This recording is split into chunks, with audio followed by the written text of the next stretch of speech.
Una de las culminaciones del estudio de la ecología de los parásitos ha sido el paradigma de Estocolmo.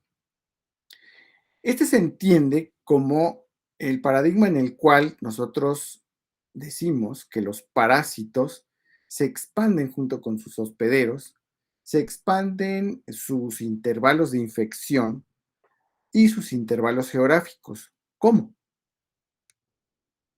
Pues bien, todo esto surge de un taller que se llevó a cabo, como ustedes se dan cuenta, hace prácticamente 10 años, en la estación biológica de Cedar, ¿sí?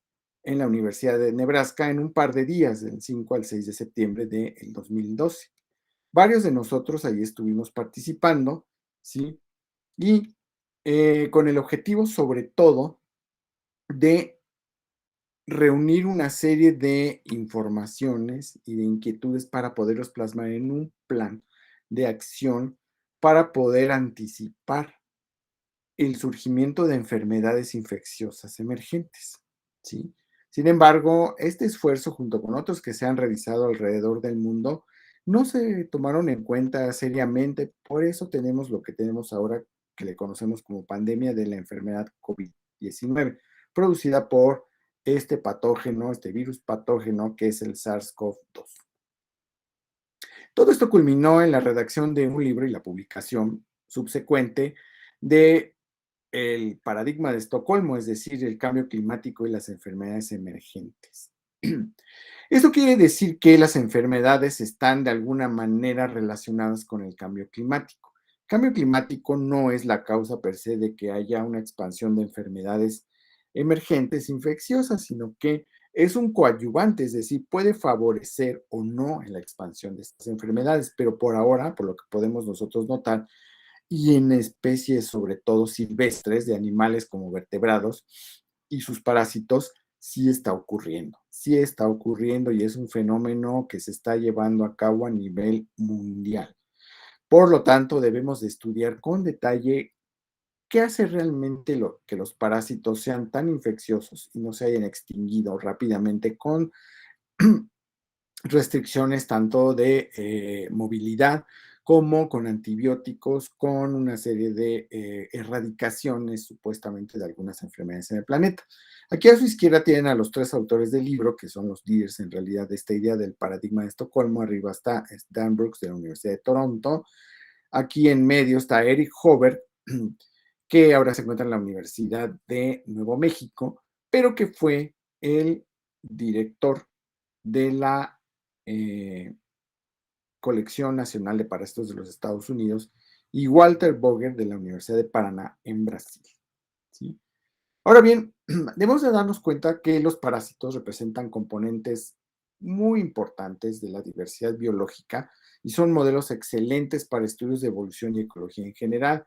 Si no hay que moverse mucho para estudiar un fenómeno hospedero parásito, si ustedes se han dado cuenta, hasta lo que llevamos en estas clases, sino que en realidad lo que necesitamos es estudiar un intervalo territorial relativamente manejable para poder muestrear parásitos y ver qué está sucediendo, es decir, cómo están evolucionando, ¿sí? Más bien cómo están cambiando con la estacionalidad y también con la movilidad de los hospederos en el tiempo, cómo están cambiando los parásitos, las poblaciones de parásitos, cómo fluctúan. Ahora bien, los parásitos han demostrado que hay conexiones entre el cambio climático, la dinámica de la biodiversidad y las enfermedades infecciosas emergentes.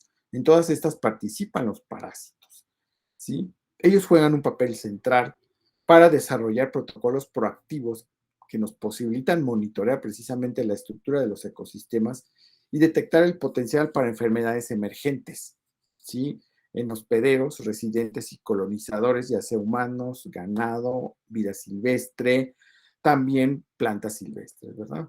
Bueno, que se puede incluir en vida silvestre.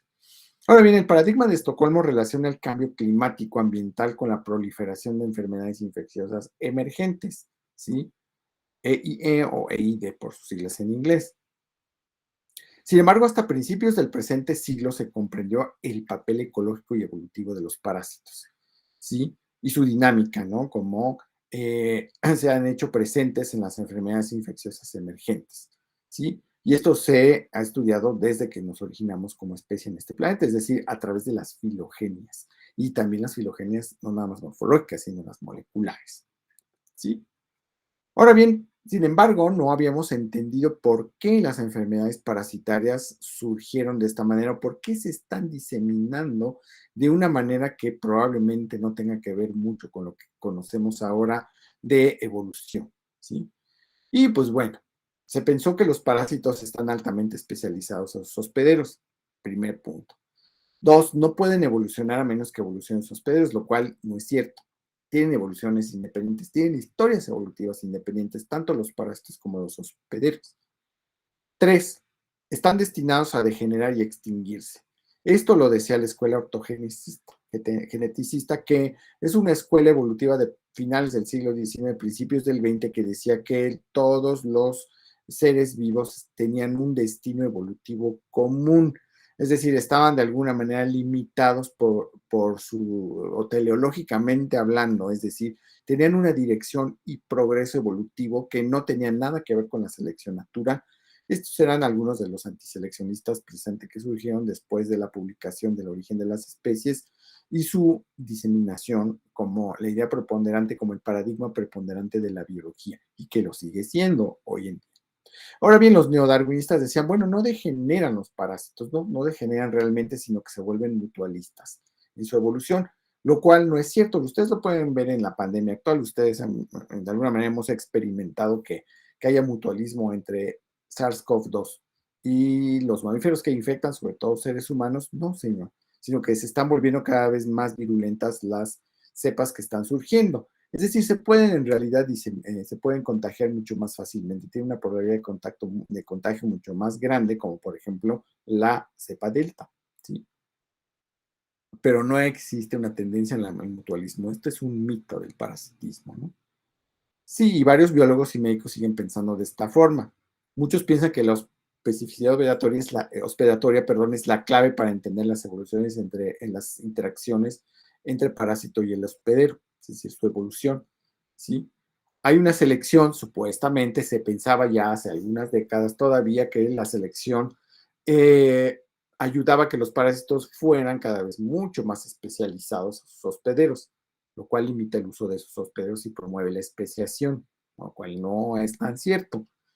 Ahora bien, la coespeciación es nada más un término descriptivo, es un patrón, pero no nos está diciendo nada acerca de cuál es el mecanismo evolutivo que produce precisamente, digámoslo así, esta concomitancia entre la diversificación de un hospedero y la diversificación de un parásito. Es decir, esta simultaneidad de eventos realmente existe, es decir, se ha documentado y se ha documentado muy bien, pero en realidad solamente es un patrón, no es un mecanismo evolutivo, la coespeciación. Esta es en buena medida una transposición del programa adaptacionista tan criticado a finales del siglo pasado, ¿sí? Que promulgó y obviamente, pues obviamente hizo como suyo la nueva síntesis de la evolución en los sistemas hospedero-parásito, es decir, todo tiene una razón de ser, es decir, todo puede adaptarse al medio, es decir, se inventaron muchas de estas historias ad hoc para que precisamente explicar aquello que no entraba exactamente dentro de la adaptación, pues podía tener otra explicación alrededor de esto. Pero no es así porque no hay evidencia precisamente en muchos casos de que haya habido adaptación per se, ¿sí? Ahora bien, la coevolución puede ser diversificadora, de tal forma que la selección local en diferentes partes en un intervalo geográfico puede conducir a un grupo de población, fíjate, a un grupo o unos grupos de poblaciones hermanas que estén localmente adaptadas a diferentes recursos, es decir, puede ser especies que están muy diversificadas, geográficamente hablando, es decir, en diferentes lugares, pero en esos diferentes lugares están explotando los recursos de diferente manera, ¿sí? En unos casos puede haber precisamente una adaptación, ¿sí? Entre participantes, entre asociados en cualquier tipo de interacción, llámese esta mutualismo, comensalismo, parasitismo, parasitoidismo, herbivoría o depredación. Pero esto no es uniforme a través de un territorio grande, sino que hay pequeños manchones en los cuales, manchones vamos a decirlo así, en los cuales se dan este tipo de adaptaciones, pero a lo mejor la interacción, la misma interacción en otro de estos parches, vamos a decirlo así, un mosaico, como ahora se le conoce, en realidad no hay, por ejemplo, parasitismo, sino que hay mutualismo, es decir, la interacción evoluciona en ese lugar hacia otro, en una dirección muy distinta, pero tenemos precisamente interacciones de diferente tipo. ¿Por qué se da esto? ¿Sí? Ahora bien, lo que no se explica es cómo empezó precisamente esa interacción diversificada. ¿Sí? Esa es una de las grandes interrogantes que tenemos hoy en la biología. ¿Sí?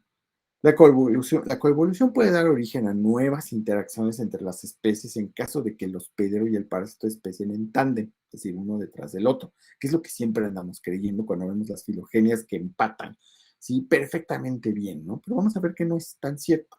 Sin embargo, hay poca evidencia que la coespeciación sea el factor más frecuente en la evolución parásito-hospedero. Y de hecho, la coespeciación se propuso primero como un término descriptivo, es decir, un patrón que veíamos en las filogenias o en algunos otros estudios prefilogenéticos, ¿sí? Para casos en los que los hospederos y parásitos experimentaron eventos de especiación concomitantes, como yo les decía, es decir, paralelos, tales como afectados por el mismo evento vicariante, pero no como un mecanismo evolutivo, es decir, como resultado de. Acuérdense que nosotros necesitamos entender que en biología en general existen procesos y patrones. Lo que nosotros vemos normalmente ya son patrones hechos, ¿sí? Tenemos que explicar el origen a través de procesos y puede ser que varios procesos distintos den origen a un mismo resultado. ¿Sí? Esto es lo que debemos de aprender en la biología moderna hoy en día. Las especies se adaptan incrementalmente una y otra vez que la interacción se originó, sino es que ya están establecidas. Sin embargo, este mecanismo no provee ninguna base para el entendimiento de los orígenes de las interacciones nuevas, ¿sí? O novelas, ¿sí? Es decir, la coespeciación podría ser un mecanismo, sin embargo, no nos podemos todavía explicar, en pocas palabras. Es decir, hubo coevolución o dispersión, por ejemplo, de la famosa plaga en Europa entre 1340 y 1351, que por cierto dio origen a la ciencia, ¿sí? Porque ya no había explicaciones sobrenaturales que se dieran abasto para poder parar la plaga. Entonces lo que ocurrió fue que pues empezaron los europeos, sobre todo centrados en Holanda, fíjense, empezaron a explicarse de una manera distinta el origen de las enfermedades, es decir, no se iban a lo que ya estaba terminados, procesos terminados como tales, sino que tenían que empezar a explicar las causas para poder parar esos procesos, ¿sí? Es decir, no atacar a la enfermedad ya una vez que ya se estaba dando con rezos, quema de brujas, etcétera, etcétera, ¿sí? Con encarcelamientos o, bueno, aislamiento de gente loca, etcétera, etcétera, sino que lo que se debía hacer era llegar a las causas. ¿Qué es lo que está provocando realmente esto que no se nos quita? Y ya llevamos décadas con esto, ¿no? ¿Sí? Y además gente muriéndose en las calles, ¿sí? De Ámsterdam y de Rotterdam, ¿no? Ahora bien, la paradoja del parásito, la paradoja del parasitismo, ¿sí? Es una idea bastante, vamos a decirlo así, equivocada de cómo evolucionan los parásitos, ¿sí? Esta supone que los parásitos son especialistas y están restringidos a ciertos intervalos de recursos, es decir, nada más explotan esos recursos. Aquí les pongo algunos ejemplos así rápidamente. Tales saltos son como, y más bien lo que ocurre es que la diversificación que hay de los parásitos se debe a saltos, ¿sí? Que son comunes y se pueden inferir históricamente y son directamente observables en el tiempo ecológico, ¿sí? Las dos paradojas del parasitismo, para aclarar esto, son dos. Primero, si los parásitos son especialistas de sus hospederos, ¿cómo es posible que puedan especiar? Ya se hubieran extinguido. Vamos, en la lógica biológica ya se hubieran extinguido, pero esto no ha sido así. Por otra parte, una segunda paradoja es que si los parásitos son especialistas y están restringidos territorialmente con sus hospederos, ¿cómo es posible que puedan dispersarse? Ya también se hubieran extinguido, pero no es así. Ahora bien, ¿cómo resolvemos estas paradojas? Es interesante ver, por ejemplo, que los parásitos y los patógenos, que son especialistas, no son especialistas de hospederos, sino que son especialistas de recursos. Y el recurso puede estar en hospederos de diferentes especies, no nada más de individuos de la misma especie, porque eso sería, digamos, lo lógico biológicamente hablando, sino que puede estar el recurso en diferentes hospederos de diferentes especies. Ocurre con el SARS-CoV-2, ¿sí? Ataca precisamente a la misma molécula que se encuentra en los tejidos de nuestros órganos internos, ¿sí? Los parásitos no son taxónomos. Por otra parte, los parásitos se pueden convertir en generalistas y de generalistas pueden volverse a convertir en especialistas y de especialistas otra vez en generalistas, ¿sí? Por eso es que pueden expandirse territorialmente, explotar un recurso restringido en una población de organismos, pero ese recurso de repente se vuelve más, se puede expandir, entonces el parásito empieza, ¿sí? A expandirse con ese mismo recurso hacia otros hospederos y empieza, o puede, más importante aún, explotar recursos subóptimos y se empieza a volver generalista, ¿sí? Pero no son, pero digamos a lo mismo, los parásitos son especialistas de recursos, no son biogeógrafos, ¿sí? Ahora bien, ¿cómo es posible que se puedan entonces dispersar los parásitos si seguimos pensando que son especialistas? Son especialistas en recursos, ojo, no de especies, ¿sí? Y son generalistas de recursos también. Los parásitos se expanden junto con sus hospederos en tiempos de cambio climático. Ojo con esto. Aquí es donde creemos nosotros que va a haber coevolución. No, señor, señores, señoritas, ¿sí? Hombres y mujeres, chicos y chicas. No hay, ¿sí? Coevolución, sino que los parásitos empiezan a expandir a medida que el recurso sí se va expandiendo, ¿sí? Brincan a otros hospederos. De especialistas pueden pasar a ser generalistas, explotando ese mismo recurso, aunque de manera subóptima, y viceversa, ¿sí? Ahora bien, los hospederos, ¿sí? Pueden tener un recurso que los parásitos pueden explotar parcialmente, como yo les había dicho. Si ese hospedero tiene un recurso plesiomórfico, entonces siguen siendo especialistas. Quiere decir que explotan un recurso que se originó antiguamente y que sobrevivió en algunos hospederos. Es decir, han sido especialistas durante toda su historia evolutiva. Ahora bien, en el caso de uno, el parásito puede sobrevivir marginalmente, que es lo que ocurre con muchos parásitos y así en varias enfermedades, no nada más virales, sino bacterianas y por gusanos, pueden vivir parcialmente. Y nosotros pensamos que a lo mejor marginalmente, pero pueden pensar nosotros que son especialistas porque nada más se encuentran en algunos hospederos. Pues no, eso es nada más el resultado de un proceso que probablemente los llevó a explotar ese recurso de manera subóptima, ¿sí? Y los parásitos pueden o no especiar. Y en caso de el nuevo hospedero, ¿sí? Tiene un recurso que el parásito ya conocía y sigue siendo un especialista. Ahora bien, los parásitos tienen dos tipos de capacidades, como todos los organismos en realidad. Pueden ser exploradores por una parte, es decir, pueden explotar recursos que son marginales, completamente desconocidos en ambientes inestables, ¿sí? Y eso lo hacen muchas especies invasoras, no van a decir que no. O pueden ser explotadores, es decir, se quedan en el hospedero sin cambiar de recursos o en el ambiente en el cual está, que es un ambiente estable, que son las especies nativas, por ejemplo, ¿sí? Ahora bien, al expandir su área o sus áreas geográficas, los parásitos se pueden volver exploradores porque invaden nuevos hospederos, aunque no tengan un recurso muy, muy explotable, pero ahí están, porque pues sobreviven simple y sencillamente. Pueden en algún momento cambiar genéticamente y pueden adquirir características novedosas, sobre todo en el momento en que acaba la expansión, ¿sí? Y es cuando se vuelven explotadores. Ya cuando acaba la expansión de su hospedero y se quedan en algún lugar, ese hospedero puede empezarse a diversificar en un lugar que sea estable climáticamente, pensándolo así o hablando así.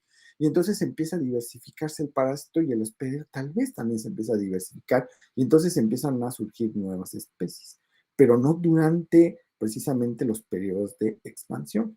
Ahora bien, los parásitos pueden tener, ¿sí?, características que evolucionaron por selección natural en un hospedero, pero les pueden servir para explotar otro hospedero con esas mismas características sin haber cambiado genéticamente nada. A eso se le conoce como exaptación, ¿sí? Los parásitos son especialistas ecológicos, esta es la paradoja del parasitismo.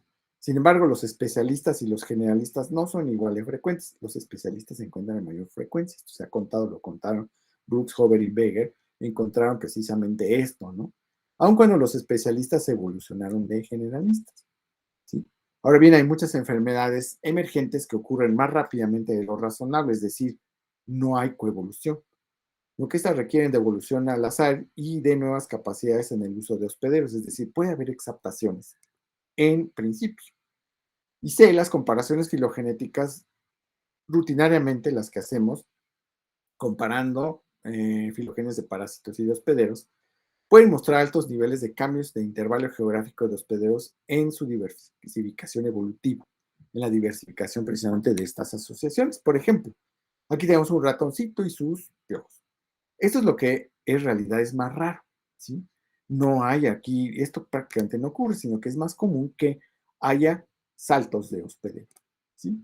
Y las características como recursos, los recursos, perdón, como características se pueden también optimizar en los árboles filogenéticos, como lo podemos ver aquí. Un parásito, por ejemplo, que solamente explota un solo hospedero, aquí hay un especialista. Este copépodo nada más parasita a esta especie de pez. Pero este copépodo puede infectar a varias especies de peces, como vemos en B. El recurso requerido por este parásito evolucionó en un hospedero ancestral y se expresa en todos sus descendientes. Por lo tanto, el parásito puede usar a todos estos hospederos, aunque de diferentes especies. Y el parásito no cambió, no hay especiación, punto. ¿Sí? En C, el recurso es plesiomórfico, es decir, se presenta ancestralmente en el linaje de hospederos y posteriormente se pierden ambas ramas. Por lo tanto, aquí parece que también el parásito es un especialista. Ahora bien, el recurso puede estar en especies que están relacionadas muy lejanamente, pero que solamente presentan el recurso que el parásito, en este caso este copépodo, requiere, ¿sí? Pero entonces puede ser un recurso en este caso, puede ser inclusive un recurso que sea homoplásico. Ahora bien, esto ocurre precisamente lo podemos ver en los patrones filogenéticos, por ejemplo, aquí de esta tusa y de este piojo. Si ustedes ven en la parte, si ustedes ven en la parte vamos a decirlo, la menos derivada de los dos árboles filogenéticos, si la expansión del parásito aquí implicó precisamente el salto de hospedero, pero después no. En esta parte de la filogenia vemos que resultó que parece ser que hay una filogenia concomitante, ¿no? Esto se ha visto que ocurre en periodos, la expansión ocurre en periodos de cambio climático y esta estabilidad que vemos aquí, en realidad esto es un reflejo más bien de la estabilidad ambiental, cuando vemos fenómenos concomitantes de filogenéticos. Lo mismo ocurre aquí con este piojo, pero ahora de las plumas de esta golondrina, ¿sí? Aerodramus, donde encontramos periodos relativamente estables, luego periodos de cambio climático inclusive se ha podido documentar, luego periodos más estables, cambio climático y más estable. Es decir, donde la diversificación se lleva a cabo, especialmente en esos periodos en los cuales hay mucha estabilidad ambiental. Cuando no la hay, entonces es cuando empieza a haber saltos de hospedero, es decir, el recurso se encuentra por aquí, por allá, pues yo me voy con estos otros, ¿no? Como por ejemplo aquí este piojo que se saltó de un hospedero a otro, ¿no? Sí, este otro y así sucesivamente. Pero no hay coevolución. En este caso ocurre lo mismo con esta paloma y este otro piojo, ¿sí? Un periodo en el cual muy estable, tal vez cuando se originaron, pero después ya empezó a haber mucho más diversificación por cambios ambientales. Lo mismo ocurre con este otro pájaro, precisamente, y este otro piojo, ¿no? Aquí realmente parece ser que la regla ha sido que siempre ha habido saltos de hospedero y así hay muchas filogenes que se parecen más bien a esto, ¿sí? Ahora bien, aquí, por ejemplo, aquí tenemos estas ardillas en la expansión de sus hospederos. Vemos algunos periodos en los cuales sí hay una expansión tremendamente abigarrada, así muy mezclada, en la cual puede ser parásito, ¿sí? El parásito ha infectado a diferentes hospederos, pero no hay coevolución, no hay coespeciación, ¿sí? También en peces puede haber esto, puede haber aparentemente, pues vamos a decir, una filogenia concomitante entre estos monogenios y estas familias de peces, estos más bien órdenes de peces, pero lo que ha ocurrido es que los parásitos tienen la facilidad de regresarse, vamos a decirlo así entre comillas, aunque es atrevido decirlo, filogenéticamente hacia otros pedos, como aquí estos girodactilios, estos monogenios que saltaron de salmoniformes de nuevo a cipriniformes cuando se habían originado en cipriniformes, Lo mismo ocurre aquí con los perciformes, que tienen aquí unos monogenios que saltaron a los gasteriformes, o gasteriformes, ¿sí? Que son unos pececitos de agua dulce con unas espinas en el dorso.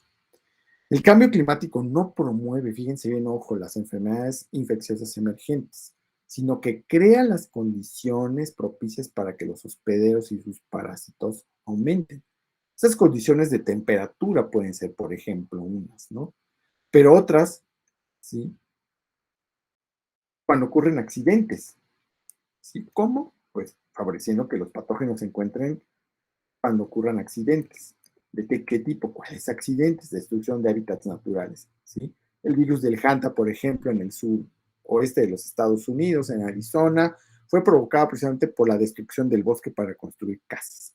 Los ratoncitos que llevaban el virus empezaron a meterse a las casas y sobre todo a la reserva de los indios navajo y empezaron a infectarlos. Entonces, claro, los blancos empezaron a culpar a los indios navajo de la enfermedad, pero en realidad los blancos eran los que tenían la culpa de haber talado los bosques, de haber destruido el hábitat, y entonces el virus del campo, por ser fiebres horribles y todo esto, empezó a invadir las casas de todo mundo, ¿no? Y empezó a infectar como una buena zoonosis a humanos. El comercio global. El comercio global, si ustedes han visto mapas de la movilidad que hay comercial y turística en el hemisferio norte, prácticamente empatan y se sobreponen a la expansión del SARS-CoV-2. No cabe la menor duda que los viajes son los que expandieron y o sea, es decir, dispersaron al parásito alrededor, sobre todo del eh, hemisferio norte. La pobreza, esto tiene que ver mucho con la explotación de recursos que están en estado natural o están en estado salvaje, como podríamos llamarle vulgarmente, cuando hay precisamente caza furtiva.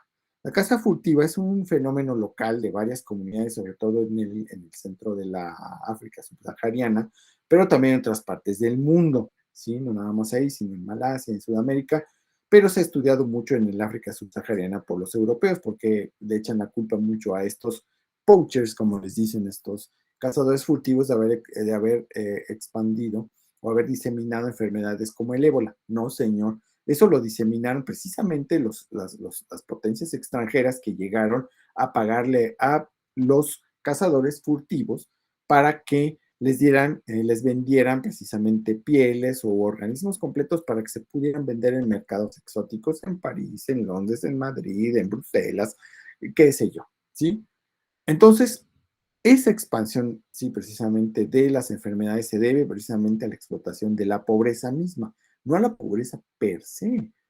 Los cazadores furtivos, pues, matan animales silvestres para poderse alimentar, dada la pobreza de que no pueden cultivar a veces ni siquiera en sus tierras, que han sido obviamente destruidas por el extractivismo que ahora tenemos en México desde hace siglos, ¿sí?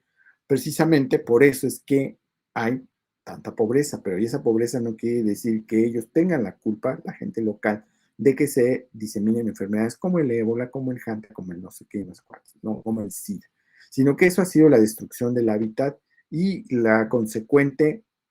su consecuencia que es la pobreza, precisamente, y la vuelta de la explotación de precisamente quienes tienen mucho dinero para pagar animales exóticos o plantas exóticas que les pueden llevar a otro lado. Las migraciones también son un factor de diseminación terrible de enfermedades infecciosas emergentes, pero la migración se debe a guerras, tenemos guerras todo el tiempo, ¿sí? Promovidas por las potencias ¿sí? occidentales, sobre todo, para poder, y bueno, y obviamente también las potencias asiáticas, precisamente para territorios y sobre todo por áreas económicas emergentes.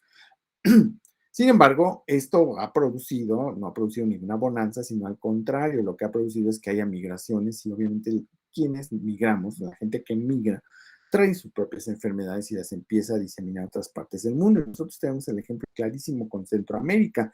Los refugiados, o más bien migrantes, tanto hondureños como salvadoreños, guatemaltecos, pasan nuestra frontera porque quieren llegar a los Estados Unidos y traen SARS-CoV-2, ¿no? Y por eso ha habido tantísimos problemas sobre todo con la Guardia Nacional, desafortunadamente, que han terminado trágicamente. Sí, pero la migración también trae enfermedades infecciosas emergentes, ¿sí? La evolución y la ecología de los patógenos es igual a los hospederos, es decir, los patógenos se mueven con sus hospederos, se mueven con los recursos que traen sus hospederos, para decirlo de manera más detallada y mucho mejor. Ahora bien, el paradigma de Estocolmo sí, se da gracias a cuatro fenómenos que habían estado escondidos por ahí en la literatura biológica, pero que no se habían precisamente juntado, vamos a decirlo así, en una síntesis que nos dijera por qué los parásitos, sean estos macroparásitos, pueden evolucionar y pueden expandirse a lo largo y ancho de todo el planeta Tierra, ¿sí? Entonces, estos cuatro fenómenos son: el primero, el ajuste ecológico; el segundo, la geografía en mosaico de la ecoevolución; tres, las oscilaciones, vamos a ver de qué tipo; y cuatro, los pulsos taxonómicos, que eso los vamos a explicar subsecuentemente. Esto parte de la idea de que para Darwin, en la última edición del Origen de las Especies que él corrigió en 1876, nos decía que el organismo es más importante que las condiciones, es decir, que el medio ambiente, que puede ser medio más bien, que puede ser tanto biótico como abiótico, donde dice que si bajo condiciones muy similares, ¿sí?, pueden darse diversificación, y la diversificación puede darse en condiciones en las cuales el ambiente puede ser muy uniforme, así, para decirlo en pocas palabras, lo que dice aquí. Lo que dice aquí sigue un poco a Weismann, y que él había ya escrito en Variación bajo domesticación, que es uno de los capítulos del origen de las especies, pero que también fue expandido precisamente para hablar de la variación en la domesticación, a partir de los estudios que hizo precisamente personalmente, sobre todo con palomas, si ustedes se acuerdan del origen. Ahora bien, el ajuste ecológico lo que nos dice es que la interacción entre los organismos parecen indicar adaptación mutua, ¿sí? Es decir, coevolución. ¿Sí? Bueno, las adecuaciones tienen que ver una con otra en ambos participantes, sean este hospedero parásito, herbívoro, planta, depredador, presa, etcétera, etcétera, parecen reflejar una evolución compartida, es decir, una historia evolutiva compartida, ¿sí? Ustedes imagínense las filogenias estas que vimos apenas concomitantes, ¿no? Paralelas, ¿no? Cuando en realidad esas características que ayudan a la interacción evolucionaron en otro lado, es decir, hubo exaptación, es decir, esas características no se originaron por selección mutua, ¿sí? Por selección recíproca entre dos organismos de distintas especies, sino que se originaron en otro lado, en otra interacción probablemente, ¿sí? Y eso parece ser que es mucho más frecuente, ¿sí? En el caso de los parásitos sí se sabe que hay exaptación, es decir, hay características de organismos de vida libre, de nemátodos de vida libre, por ejemplo, que son características que utilizan en el parasitismo. Por ejemplo, en los nemátodos, la larva Dauer, los nemátodos de vida libre, la larva Dauer es una larva de resistencia que evolucionó en los parásitos, en los nemátodos parásitos, en la larva de tercer estadio, que es otra larva de resistencia, pero es la larva infectiva. Es decir, ya había todo el aparato genético, por decirlo de una manera muy simple, muy llana, ya existía todo el aparato genético para que los parásitos, ¿sí?, pudieran explotar a hospederos, para o sea, organismos de vida libre pudieran volverse parásitos. Y parece ser que esta es una característica del parasitismo en sus orígenes. Ahora bien, subsecuentemente sigue ocurriendo lo mismo, ¿sí? Tales interacciones que se consideran como coevolucionadas en el tiempo extendido, es decir, tiempo geológico, ¿sí?, pueden ser en realidad el resultado de un ajuste ecológico relativamente reciente, de unas cuantas generaciones, ¿no?, de organismos, posiblemente seguido de una adaptación rápida local. Y esto se vio primeramente entre mariposas y en las orugas de mariposas y plantas. Sí, Janssen lo que observaba es que decía, bueno, ¿por qué la oruga de esta mariposa supuestamente está adaptada o ha coevolucionado con esta planta, si en realidad explota otras plantas de otras especies y le va re bien? ¿Sí? La misma especie de oruga de mariposa, es la misma mariposa, ¿no? El ajuste pudo darse como una adaptación local de forma rápida, repitiendo lo de anteriormente para que no se nos vaya, porque esta adaptación local es un ajuste en realidad, ¿no? Janssen propuso que las especies, fíjense bien, con frecuencia forman estas asociaciones ajustadas ecológicamente y que este ajuste ecológico juega un papel preponderante en la estructuración de las comunidades. Ahora bien, la adecuación, acuérdense bien de sus clases de evolución, si la adecuación, que es tanto la reproducción como la sobrevivencia, ¿sí? Puede ser muy flexible, muy laxa, es decir, no es una cuestión terriblemente limitante para los organismos. ¿Por qué? Porque o pueden tener plasticidad fenotípica o pueden tener una evolución correlacionada de características, ¿sí? Es decir, las características se van heredando de generación en generación y van como jalando, ¿sí? Transportando características, por ejemplo, en el mismo cromosoma, es decir, genes ligados, ¿sí? Eso se ve en genética de poblaciones, si ustedes llevaron eso en evolución, ¿sí? Ahora bien, el conservadurismo filogenético es una realidad porque hay características, es decir, recursos en este caso, que se encuentran constreñidos a, ¿sí? Por el diseño de los mismos organismos. Es decir, no podemos nosotros hablar, y esto sale de un artículo por ahí ya muy famoso y muy requete leído de Gould y Lewontin del 79, ¿sí? En el cual nos dice, bueno, pues no puede haber caracoles voladores. ¿Por qué? Porque hay limitaciones genéticas y estructurales en las cuales los caracoles no pueden evolucionar alas, ni hacer brinquitos, ¿verdad? Bien, ahora bien, una enfermedad, un organismo que produce enfermedad es un patógeno en realidad que está explotando los límites de su espacio de adecuación, es decir, de su sobrevivencia y reproducción, punto, ¿sí?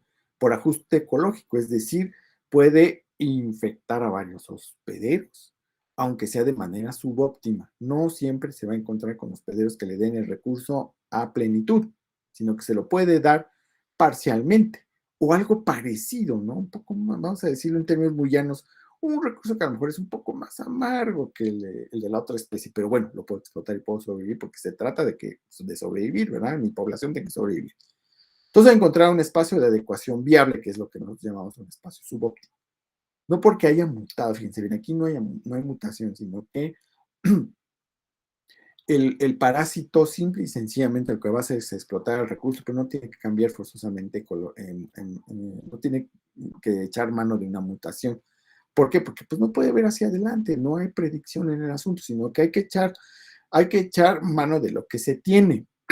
A veces no se tiene todo, ¿sí? No puedes querer todo lo que, como dice la canción de los Rolling Stones, ¿sí?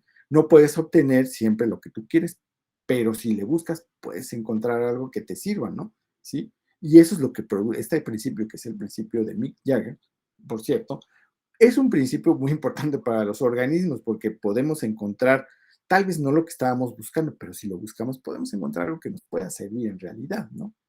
Entonces, la diversificación se puede dar por ajuste ecológico a partir de brincos de hospedero, ¿sí? Es decir, los parásitos brincan de un hospedero a otro, tienen la flexibilidad fenotípica suficiente, pero son conservadores en cuanto al recurso que explotan, ¿sí?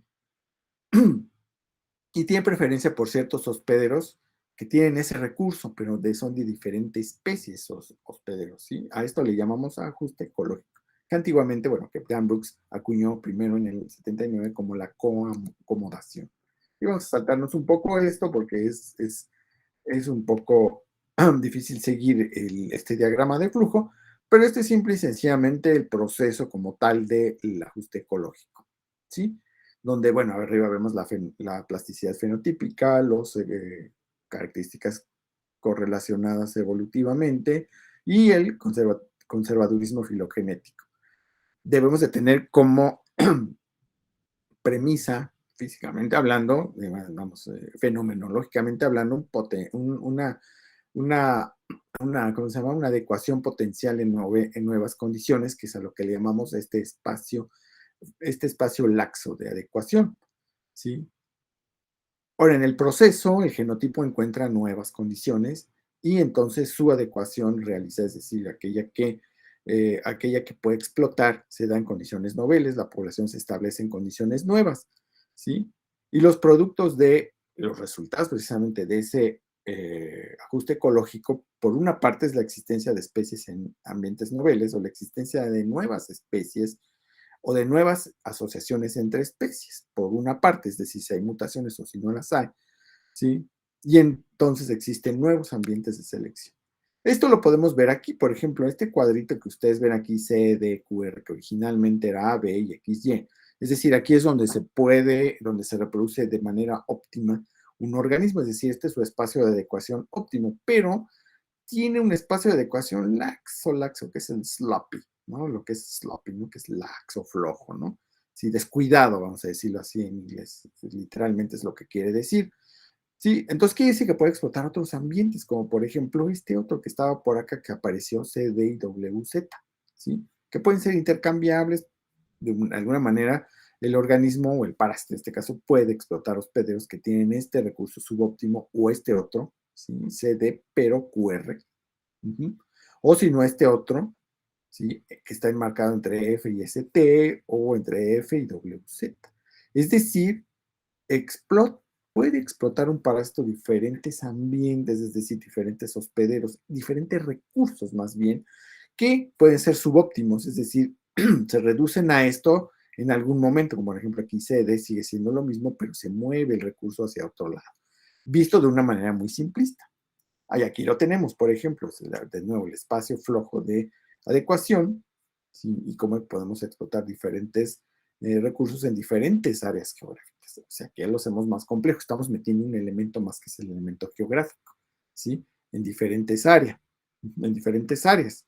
Como ustedes pueden ver arriba, aquí en A, ¿sí? Puede ser que el parásito se mueva hacia otro hospedero, simple y sencillamente en otra área geográfica, bueno, se mueve el mismo hospedero realmente en otra área geográfica, pero en otra área geográfica distinta, en otro tiempo, puede moverse hacia otro lado. Si esto de aquí a aquí en realidad es lo mismo, pero aquí ya se movió hacia el hospedero, ya se movió a un recurso, el parásito se movió a un recurso que no es el óptimo, que está marcado por WZ. Realmente lo diferente está aquí. Puede que se haya movido de área geográfica, pero no cambie el recurso, o cambie el recurso. Punto. ¿Sí? Ahora bien, los brincos de hospedero es muy común en los parásitos, en la evolución de los parásitos. No es algo tan raro como vimos en aquellas filogenias, sino que más bien es la hipótesis nula, ¿sí? Lo que sea, la hipótesis alternativa es que haya más bien coespeciación, ¿sí? ¿Sí? Es decir, que las filogenias sean concomitantes, ¿sí? Ahora bien, estos brincos lo que permiten es la expansión de los hospederos, perdón, de los parásitos en un intervalo geográfico en el intervalo geográfico del hospedero, y siguen siendo especialistas de ese recurso, ¿sí? Ahora bien, lo que vamos a ver nosotros, finalmente, antes de concluir, ahora vamos a hablar de la hipótesis de las oscilaciones. Esta es la adquisición de un arreglo novedoso de hospederos se convierte en el antecedente en cascada, ¿sí? Como dicen eh, top-down, como dicen en inglés, de la alternativa en la evolución de generalistas y nuevos especialistas, como la describe esta hipótesis, de unos investigadores suecos. Por eso de ahí viene el nombre de paradigma de Estocolmo, porque se basó en un principio primero en la hipótesis de las oscilaciones. Es decir, los especialistas y los generalistas pueden sí ser concomitantes entre sí. Bueno, lo vamos a dejar aquí y la siguiente vez vamos a continuar con esta segunda parte del paradigma de Estocolmo.